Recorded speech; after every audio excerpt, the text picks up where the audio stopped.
Bonjour à tous, on se retrouve aujourd'hui pour parler tuyauterie, pour parler salle de bain. Voilà, parce que au niveau énergétique, vous allez voir que la salle de bain a une vraiment méga super importance. Voilà, on en parle tout de suite. Alors, ça fait très longtemps que je voulais faire cette vidéo sur l'utilisation entre guillemets de la salle de bain. Parce que pour moi, c'est la pièce la plus importante qu'il puisse y avoir dans une maison, en fait. Il y en a qui bâclent un peu la déco dans une salle de bain. Il faudrait pas, il faudrait vraiment, vraiment s'y mettre à fond, s'investir dans la décoration de sa salle de bain, parce que c'est vraiment le refuge dans la maison. Alors, on va voir pourquoi c'est le refuge dans la maison. La salle de bain, en règle générale, c'est une petite pièce. Bon, il y en a qui ont peut-être les moyens d'avoir une salle de bain énorme, mais bon, bref, normalement, c'est quand même une pièce qui est pas la plus grosse de la maison. Quand on y est la plupart du temps tout seul. Donc, on va plutôt partir sur ce concept d'être tout seul dans sa salle de bain. Et puis, on est donc dans son intimité. Hein. On est normalement un peu tout nu, enfin il y a bien un moment donné où on se retrouve un peu tout nu dans sa salle de bain, c'est quand même le concept du truc. Et ben du coup on est dans la vérité nue en fin de compte, hein. On est sans maquillage pour les dames, et on est face à face en fait de ce fameux miroir de salle de bain, parce que autant on peut se passer de miroir dans une maison, autant dans une salle de bain c'est plus compliqué. Voilà, donc seul tranquillement dans sa salle de bain, avec une belle décoration qui nous parle, bien sûr, hein, parce que belle, c'est belle pour chacun. Pouvez-vous mettre une petite musique zen, un petit peu dansant, des petites bougies qui sentent bon. C'est pas obligé de faire ça uniquement quand éventuellement on prend un bain, si on a la chance d'avoir une baignoire. Hein. Moi perso, dans ma salle de bain, j'ai des petits rideaux sympas. Du coup, je mets des bougies qui sentent bon. Enfin, j'ai une bougie que j'allume, j'ai une petite lampe de lumière tamisée. Et en règle générale, j'allume pas la grosse lumière. Je me fais vraiment un petit cocon en fait au final. Et donc, quand on est alors, dans le plus simple appareil ou éventuellement avec son pyjama, mais qu'on est face à face avec le miroir. Ça, c'est la super importance, l'importance du miroir dans la salle de bain. Souvent, on dit oh, les miroirs, c'est mauvais, tout ça. Non, mais n'empêche que le miroir dans la salle de bain, c'est quand même vital. Parce que là, vous êtes tout seul. Normalement, vous avez personne qui a l'oreille collée à la porte derrière. Ça serait plutôt sympathique. On ferme la clé, comme ça on est sûr qu'on n'est pas dérangé. Et là, en face de soi, on a qui? On a son être profond. On a son soi intérieur profond. Et là, on est dans la vérité. C'est-à-dire que là, on ne se cache rien dans une salle de bain. Des fois, on ne pleure pas à l'extérieur. On s'enferme dans la salle de bain, on pleure. Voilà, c'est pour vous dire à quel point on décharge dans une salle de bain. C'est pour ça qu'il faut aussi très très régulièrement purifier une salle de bain. On va purifier tout le reste de la baraque, mais on ne pense pas à la salle de bain. Salle de bain, il faut purifier à fond. Hein. Donc on est face à face avec soi-même. Et c'est là où on se regarde dans les yeux. Et c'est là où on se dit, ok, qu'est-ce qui s'est passé dans la journée? D'accord, on refait le fil de la journée. Là, t'as déconné. Là, t'as déconné. Alors, regarde-toi en face. Là, t'as déconné. T'as pas été juste avec un tel. T'as pas fait ça qui était vraiment terrible. T'as pas fait... Voilà. Ok, donc maintenant, il n'y a personne qui écoute, il n'y a personne qui t'entend, juste l'univers qui est là. De toute façon, l'univers est toujours là, donc on ne peut pas vraiment s'en extraire. Mais dans la matière, on parle, on verbalise, on n'est pas obligé de crier, mais on sort les mots par le chakra de la gorge. On les sort pour qu'ils arrivent dans la matière, parce qu'il ne faut pas que ça reste dans l'esprit. Déjà parce qu'on sait que ce qu'il faut qu'ils sortent, c'est toujours pour aller mieux à l'intérieur, mais il faut marquer dans la matière les choses, parce qu'on est dans une incarnation, on est dans la matière, on est sur la terre, on est dans la dualité. Donc si on veut régler les problèmes, il faut que ça sorte par le chakra de la gorge. Là, et c'est vite d'avoir une grosse boule là. Donc on se regarde dans les yeux et on dit mon petit bonhomme, ma petite bonne femme, là t'as déconné plein pot, donc tu vas prendre et tu vas t'excuser. Ok, tu vas prendre des grandes respirations et tu vas t'excuser. Donc déjà, demander pardon dans la salle de bain. Machin, je te demande pardon, je n'aurais pas dû faire ci, j'étais injuste là-dessus, patati, patal reste. Bon, déjà, l'énergie, elle est sortie de ce côté-là. Ok, et prendre le courage, bien sûr, à un moment donné, d'aller demander pardon à la personne en vrai. Alors en vrai, soit en lui écrivant une lettre, c'est inscrire dans la matière aussi, chakra de la gorge d'écrire, soit en envoyant un SMS, ça c'est les outils d'aujourd'hui, mais ça on peut, voilà, soit en envoyant un vocal, voilà, parce que des fois c'est compliqué de se pointer sous le nez des gens en disant je te demande pardon. Bon, voilà. Bon, dans un premier temps, ça peut être ça aussi. Donc déjà se le dire, déjà se l'avouer les yeux dans les yeux qu'on a fait une bêtise. Ensuite, ça peut aider à passer à l'étape supérieure, c'est-à-dire effectivement prendre contact avec la personne pour s'excuser. Et il n'y a strictement aucune honte à s'excuser. Si les gens qui faisaient des bêtises arrivaient à s'excuser facilement, le monde irait quand même nettement mieux. Et ensuite, eh ben, peut-être arriver à trouver le courage carrément d'aller voir la personne. Bon. Ça, c'est une chose. Autre discussion qu'on peut avoir soit avec soi-même, c'est effectivement sur le fait d'avoir subi des choses et d'avoir besoin d'extérioriser et que ce ne soit pas facile de faire ça avec les autres, d'extérioriser avec les autres. Donc, on extériorise avec qui? Eh bien, avec sa meilleure copine ou son meilleur copain, c'est-à-dire son double. Surtout pour les signes du Gémeaux. Hein. Les signes du Gémeaux, le miroir, c'est super vital. Donc là, à ce moment-là, eh ben on se raconte son histoire, mais avec des mots, on fait vibrer les cordes vocales. Et s'il faut pleurer, on pleure. Et le meilleur endroit pour pleurer, c'est une salle de bain, parce qu'elle est reliée à l'élément eau. Et l'élément eau, c'est l'élément de l'émotionnel. Quand on pleure, quand on est triste, on pleure. L'eau sort des yeux. Quand on rigole à plus savoir quoi en faire, on en pleure. Donc l'eau sort des yeux. Hein, quand on se fait mal et qu'on se penche un doigt, on pleure, donc l'eau sort des yeux.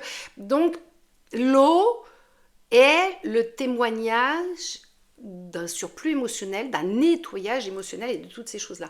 Donc quand ça ne va pas, on n'hésite pas à venir pleurer dans sa salle de bain en face à face et on se raconte et on se parle. Et la meilleure personne à qui on puisse parler, c'est celle qui est en face, en fait, compte au final, qui va entendre, parce que c'est son soi d'incarnation, en fait, compte qui parle à son âme en face, à son soi intérieur. Et le soi intérieur, bien sûr qu'il va faire tout ce qu'il peut pour essayer de calmer le soi. Donc le fait de sortir les choses, déjà, ça va apaiser, ça va alléger, ça va sortir la tension qu'il y a à l'intérieur. Voilà. Et le fait de pleurer, s'il y a besoin, on pleure. Et puis s'il y a besoin de crier, on crie. Voilà, c'est tout. Hop. Donc on s'exprime. On dit voilà, il m'est arrivé ça, je le supporte pas, ou je peux plus continuer comme ça, ou voilà, on parle en fait compte. Et on n'est pas fou parce qu'on ne se parle pas à soi-même, on se parle à l'autre de soi-même, en fait, quand à son double supérieur, en fait, au final. Hein. Donc ça aide, voilà. Et ensuite, une fois qu'on a quand même bien sorti tout ce qu'on a à sortir, et déjà on sent qu'on est super plus apaisé, ça c'est net, hein. Il y a quand même une grosse différence entre tout garder à l'intérieur et arriver à sortir les choses. Et ne serait-ce que si c'est quelqu'un de la famille que vous avez à côté, rien que le fait déjà de venir en discuter en face à face dans la salle de bain, ça fait baisser la tension, ce qui fait qu'en sortant de la salle de bain, il y a moins de risques que vous vous engueuliez avec les gens. C'est déjà plus sympathique. Mais une fois qu'on a fait tout ça aussi, on passe à l'étape supérieure, c'est-à-dire qu'en fait, on va prendre une douche. Et la douche, en fait, c'est l'eau. La symbolique de l'eau du ciel. Hein. Alors, le meilleur truc, c'est de se mettre sous la pluie. Mais bon, des fois, sous la pluie, il caille, donc on va pas se mettre en petite tenue. Mais même si on est habillé, c'est pas grave, ça fait la même chose. Mais bon, là, on est vraiment dans sa vérité nue. Et donc, on se met sous la douche. Et sous la douche, bien sûr qu'on se lave le corps physique, mais en plus, on en profite pour se laver l'énergie. Et ça, on n'y pense pas toujours. Il faudrait que ça devienne un réflexe. C'est-à-dire que vous avec l'intention, vous dites, OK, l'énergie de l'eau, par contre, vient laver toute mon énergie à moi, tout mon système énergétique. Je nettoie, je purifie tout mon système énergétique. Je nettoie, je purifie tout mon système énergétique. 3 fois, je nettoie, je purifie tout mon système énergétique. Voilà. Et si vous faites ça sous chaque douche, vous allez reprendre la patate quand même parce que on pense souvent à nettoyer l'énergie de sa maison, sauge, machin, tout ça. Bon, quand vous faites de la sauge pour la maison, vous en foutez un petit coup aussi. C'est très bien pour votre système énergétique, c'est pas le souci. Mais on pense rarement à nettoyer vraiment son énergie profondément. Et la douche, il n'y a pas mieux, parce que l'eau lave, l'eau retire tout ce qui ne va pas. Quand par exemple vous avez une terrasse qui est sale, vous prenez votre gel et puis vous nettoyez la terrasse, vous dégagez tout ce qui ne va pas. Voilà, le concept de l'eau c'est ça aussi, c'est purifier. Quand on est dans des pratiques religieuses, il y a le système des ablutions qui du coup purifie l'âme, purifie l'être, purifie tout ça. Donc il n'y a pas de raison de ne pas en profiter sous sa douche, hein. Il faut faire de cette salle de bain votre sanctuaire. Voilà, votre repère bien-être. Donc, cette douche, vraiment, avec l'intention, non seulement vous vous lavez, vous enlevez les saletés, mais en plus, vous vous lavez l'énergie. Voilà. Hop, on dégage tout ça. Et vous demandez aussi à la douche de vous nettoyer les émotions, d'embarquer les émotions négatives avec elle, bien sûr. Elle est là pour ça, la douche. L'eau, elle lave. Donc, en profitez aussi pour dégager les énergies négatives, les bulles émotionnelles qui sont à l'intérieur, tout ça. Ce qui fait qu'en fin de compte, un truc qui est génial, c'est d'arriver à pleurer à chaudes larmes sous sa douche. Si vous sentez un jour que vraiment il y a un gros chagrin qui est là, allez prendre une douche et dégagez tout sous la douche. Pleurez, pleurez, pleurez. Mêlez vos larmes à l'eau qui coule. Vraiment, vraiment, vraiment. Et je suis sûre que quasiment tout le monde a déjà pleuré sous sa douche. Donc voilà, donc prendre toujours une douche en conscience. Vraiment à fond. Voilà. Et ça va vous changer la vie, ça c'est net.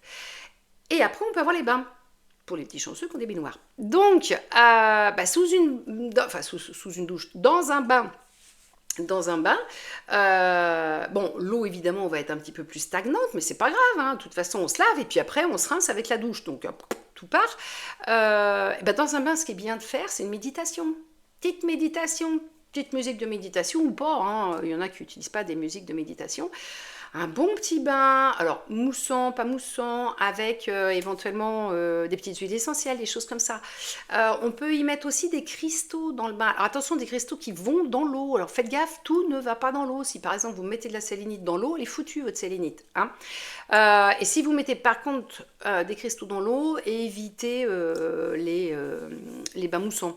Parce que là, à ce moment-là, c'est quand même des produits qui sont pas top avec les cristaux. Ne jamais oublier que les cristaux sont des êtres vivants à part entière, hein. Donc voilà, donc on les fout pas avec des trucs chimiques.